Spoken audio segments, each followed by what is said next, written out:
Excited ആണോ? എന്തായിരിക്കും? എന്റെ മുറി കയറിയോ? ആ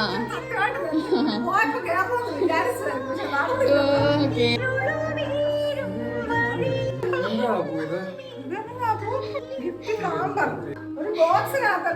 അതിലോട്ട് നോക്കും വല്ലപ്പോഴും.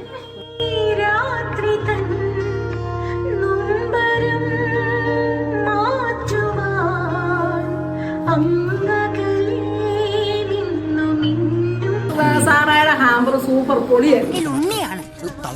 കണ്ണിൽ ഉണ്ണിയല്ല കണ്ണിൽ ഉണ്ടമ്പുരി.